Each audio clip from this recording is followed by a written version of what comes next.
నిరంకుశత్వాన్ని ప్రజలు ఎట్టి పరిస్థితుల్లోనూ సహించరని అందుకే బీఆర్ఎస్ కు ప్రతిపక్ష పాత్రను అప్పగించారన్నారు సీఎం రేవంత్. గవర్నర్ ప్రసంగానికి ధన్యవాదాలు చెప్పే తీర్మానం శాసనసభ ఆమోదించింది. ప్రమాణం చేసిన గంటలోనే గడ్డీల బద్దలు కొట్టి ప్రజలకు స్వేచ్ఛనిచ్చామన్నారు. త్యాగాల కుటుంబాలకు పదవులు లేవు కానీ మీ ఇంట్లో అందరికీ పదవులా అని ప్రశ్నించారు. వరి తప్ప తెలంగాణలో ఏ పంటను ప్రోత్సహించారని నిలదీశారు.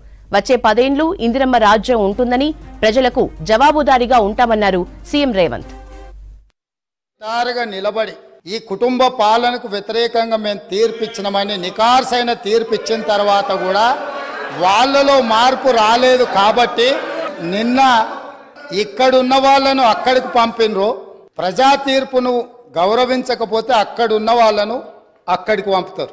గడీలను బద్దలు కొట్టి ప్రజలు అక్కడికి వచ్చి ప్రజావాణి వినిపిస్తుంటే విని భరించలేని ఈ పార్టీ ఆ ప్రగతి భవన్లు గేట్లను ఇనుప కంచెల్ని బద్దలు కొట్టిన ప్రభుత్వం మా ప్రభుత్వం. నిజంగానే ఈ ప్రభుత్వం నియంతృత్వ పోకడలతో పోవాలి అనుకుంటే, నిర్బంధాలతో పరిపాలన సాగించాలి అని అనుకుంటుంటే ఇక్కడ అంతసేపు వాళ్ళు ఎవరు మాట్లాడినా సంవయనంతో ఇక్కడ వింటూ కూర్చుండే వాళ్ళం కాదు.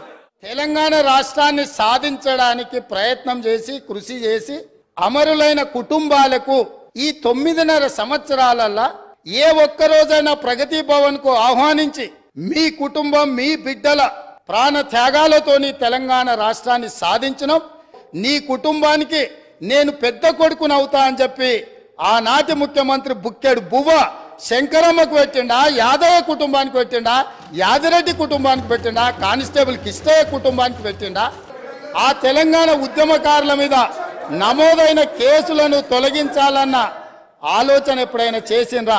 ఎన్సీఆర్బీ లెక్కల ప్రకారము దేశంలోనే మొదటి స్థానము లేదా 2వ స్థానంలో ఈ 10 సంవత్సరాలు రైతు ఆత్మహత్యలల్లో ఎప్పటికప్పుడు మొదటి 2 స్థానాలలోనే తెలంగాణ రాష్ట్రం ఉంది.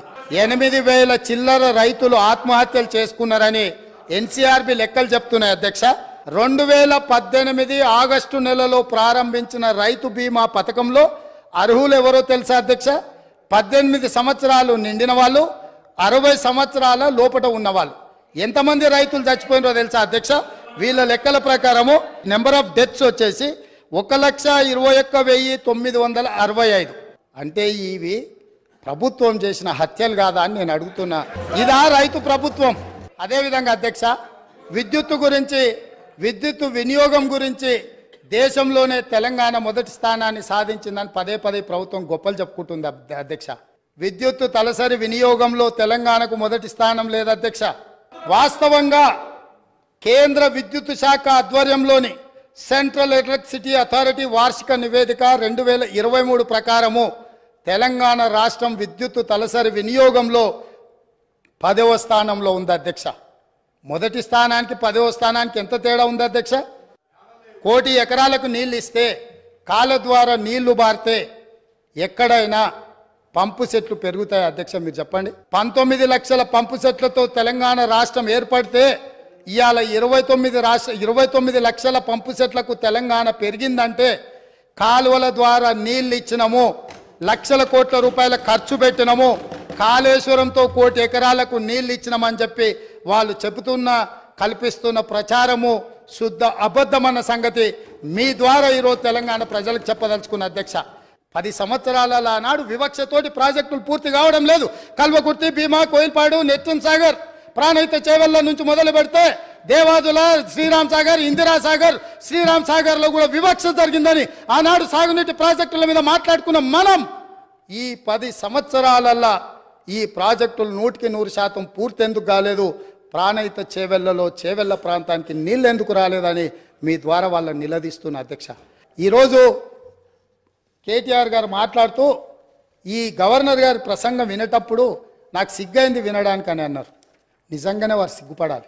సొంత నియోజకవర్గంలో నేరెళ్లలో ఇసుక దోపిడీకి పాల్పడుతుంటే ఇసుక లారీలు దళితుల మీద ఎక్కించి తొక్కి చంపుతుంటే ఆ దళితులు నిరసన తెలిపినందుకు ఇసుక దోపిడీలో నేరెళ్లలో నిరసన తెలిపిన దళితులను పోలీసులను పెట్టి నిర్బంధించి పోలీస్ స్టేషన్లో పెట్టి కరెంటు షాకులు పెట్టి సంసారానికి పనికి రాకుండా హింసించినందుకు తెలంగాణ రాష్ట్రం ఇచ్చిన మీరా కుమారి గారు ఆ కుటుంబాలను పరామర్శించడానికి వస్తే పోలీసులను పెట్టి అడ్డుకొని వారిని అవమానించినందుకు సిగ్గుతో తల వంచుకోవాల్సిందే. పరీక్షలు ప్రశ్నాపత్రాలు చివరికి జిరాక్స్ సెంటర్లలో ఎక్కడ పడితే అక్కడ అగ్వకు ఎట్లా పడితే అట్లా అమ్ముకునే పరిస్థితి వచ్చి, ఇది మేం చెప్పింది కాదు, పంపకాలలో పంచాయతీ వచ్చి వాళ్ళే ఫిర్యాదులు చేసుకొని ఈ ప్రభుత్వం గొప్పగా మేం కనిపెట్టినామన్నారు. ఈ ప్రభుత్వం ఏమన్నది? ఇది ప్రతిపక్షాలు కనిపెట్టింది కాదు, ప్రతిపక్షాలు చెప్పింది కాదు, మేమే గుర్తించినాం, మేమే ప్రశ్నపత్రాలు అమ్ముతుంటే పట్టుకున్నాం, మేమే కేసులు కట్టినాం అన్నారు. సంతోషం, మీరే అమ్ముకున్నారు, మీరే గుర్తించారు, మీరే పట్టుకున్నారు, మీరే కేసు కట్టారు. కానీ బాధ్యులను ఎవరిని చేసిండ్రు అధ్యక్ష? ఎవరిని బలి చేసిండ్రు?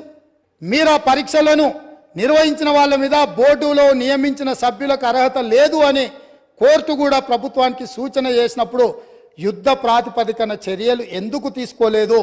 దీనికి కారణం మీరు కాదా?